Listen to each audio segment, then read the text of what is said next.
So I'm going to talk about stakeholder engagement. And there's about 13 states that have explicit stakeholder engagement requirements as part of their distribution system planning.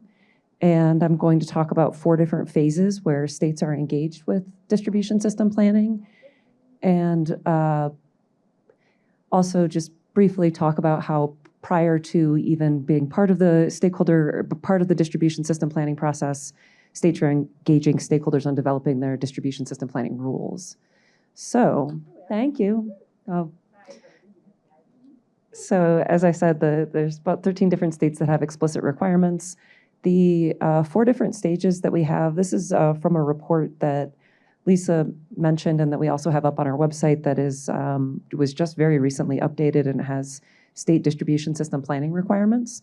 But the 4 different areas are, prior to the distribution system plan being filed, requiring reporting on the distribution system plan, or reporting on stakeholder engagement in the actual plan when it's filed, after the distribution system plan is filed, and then requiring future changes to distribution system planning processes as part of the order that comes out of it.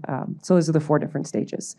And the vast majority of stakeholder engagement is requiring utilities to share information prior to the plan being filed. And there's different varying levels of time associated with that. And some pretty common actions are in the distribution system planning regulations or requirements are specifying the minimum number of stakeholder meetings and requiring certain topics be discussed, which is often something that goes into the category of the orders for future discussions. So highlighting topics that are emerging and asking the utilities to engage stakeholders on those moving forward. And I think the Minnesota DERMS example is one of those I have. And then also establishing working groups. So if you want to keep your stakeholder engagement going outside of your distribution system planning or maybe not in a contested proceeding. So as I said, prior to even getting into your stakeholder engagement as part of your distribution system planning process, you can engage stakeholders while you're developing your rules. There's a handful of states who are in the process of doing this right now. This is an example from Oregon. So they have distribution system planning guidelines, and before they established their first set of guidelines, they had extensive stakeholder engagement, and that happened prior to when the state developed, or the staff developed draft rules, as well as after that. And then they also had a report that they included. They had to report on stakeholder engagement as they filed the rules as well. So it was very extensive and throughout the entire process of developing the guidelines. This is the most common one, is requiring the utility to engage stakeholders prior to their filing. There's 9 different states. This is an example from New York. This is part of their 2016, I believe. That's when they created their distribution system implementation plan requirements. And they had the utilities they required the utility to develop the process, and then they developed a website, and all of the utilities put all of the information on stakeholder engagement around distribution system planning on the website with all of the files and the schedule and the expected outcomes, so it was easy for people to find and work through. And Hawaii's integrated grid plan has quite a bit of that in there too, and a pretty good website. A few states are starting to require this more, but requiring utilities to report on what they actually did for their stakeholder engagement in the filing. A lot of the time when you have stakeholder engagement, it's a bunch of people coming into a room and the utility talks at them and tells them about a plan like a week before they file it. And so there's really no opportunity for feedback or discussion or suggestions about how to maybe improve that. And so commissions and some of the distribution system planning requirements are starting to kind of shift that a little bit and say, you have to meet with them and actually allow yourself enough time to make changes to your plan if the stakeholders offer something that is useful. And you also have to talk about, what did you learn? What did you hear? Did you actually make any changes after holding 8 stakeholder engagement meetings instead of just having this line that says we had 8 meetings? So New York's kind of interesting. They have staff guidance they provide on the distribution system implementation plans. And they had, the guidance that they provided was that for all of these different topics. There was a lot of them, such as integrated planning, forecasting, grid operations, EVs, et cetera. The utilities talk about their stakeholder engagement for each of those topics, so like very extensive.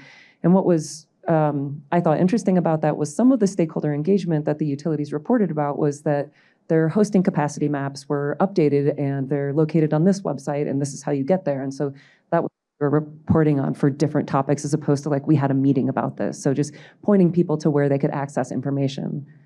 Illinois, they had their multi-year integrated grid plan, their first process through that, and they had very prescriptive stakeholder engagement requirements as part of that. And I think they had 11 different meetings. They had an independent facilitator. The independent facilitator filed a report with the commission about the stakeholder engagement. And the commission also required the utilities to discuss the stakeholder engagement in their plans. And then I have another example here from Rhode Island. They require the Office of Energy Resources and the Energy Efficiency and Resource Management Council to include the minutes and the slides and the content, as an appendix to the plan as well, so you can see what was being shared.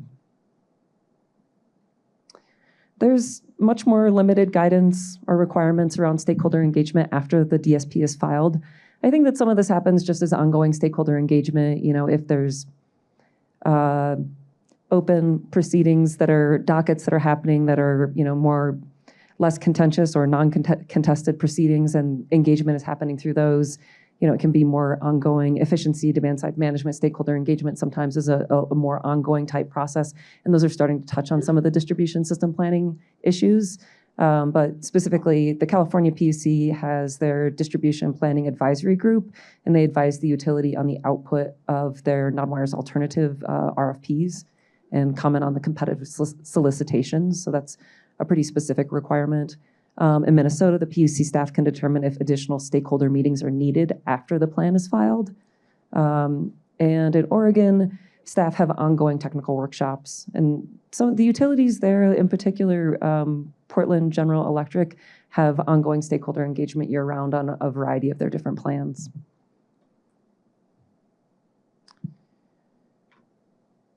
So, distribution system planning is starting to ramp up. We're starting to get lots of states with requirements. As states go through these processes, they're starting to think about how they can change or improve their stakeholder engagement process and how that content can be used more effectively and how to in a more useful way, bringing people in. And I have a couple of examples that I'll talk through. This first one, in Nevada, the PUC required that the utility convene a process to address stakeholder concerns for their 2022 plan. And then the following year, in their update, they required the utility to collaborate with stakeholders on locational net benefits and non-wires alternatives analysis. And this is kind of a theme that we see is that the commissions are calling out specific topics to talk to the stakeholders about. So not just general overview of your plan, but these contested topics, like bring those forward and have those conversations with the stakeholders. And then an example from Michigan and DTE, they heard that there was a lack of transparency and stakeholder engagement on reliability improvement. And so they created maps and socialized those so that people could see where reliability issues were happening and where improvements were also happening. This is an example from Minnesota, and the bottom paragraph there on the right is about the DERMS that we talked about earlier today. But in 2021, the commission required the utility to have a stakeholder process and to report back on it prior to their next filing. And they had several different meetings, and they wrote a report about it and identified a few things that they learned from it, and thinking about how they might move forward in developing a plan collaboratively. And then as part of their 2023 requirement, the commission had a little bit more specific language about stakeholder engagement in this, and I underlined some of these words. So, they required them to host some meetings around cost-benefit analysis and to collaborate with stakeholders to refine planned net load methodology and evaluate alternative approaches, and then to have outreach on DER with DER owners and operators. So, calling out specific audiences that they wanted to see brought into the process. around their DERMS and understanding what their feedback on the DERM system was. And then this is my last example. This is from Massachusetts. The State Energy Office leads the Grid Modernization Advisory Council, and they review the utilities' electric sector modernization plans, and they provide recommendations on the draft versions of those plans, and then the utilities incorporate that feedback into the final version of the plans, and they have about like 3 months in between the draft and the final. And this, I believe, was the first round that happened, and I think the Grid Modernization Council had 88 different recommendations, and a handful of them were around stakeholder engagement. And the utility, addressed or commented or provided commentary about each one of them in the grid mod plan. And there was some ones that were specific around a variety of different topics. And the commission commented on how important it was for the plans to be, informed by stakeholder input, and that would be something that would be important moving forward as well. So that's all I have on stakeholder engagement. I have some actions, establish planning goals, objectives, priorities with stakeholder engagement, provide clear guidance about what you want and what you want to see in the plans, consider working groups as a way to advance some of these topics, and think about how you can change your requirements as you move forward. And then here's a handful of questions you can think about asking. Are all these different organizations in your state engaging stakeholders? What types of stakeholders are currently participating? Do you want different stakeholders there at the table? Are there opportunities to improve the representation?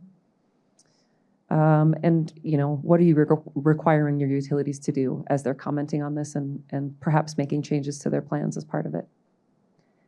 And I can take any questions now.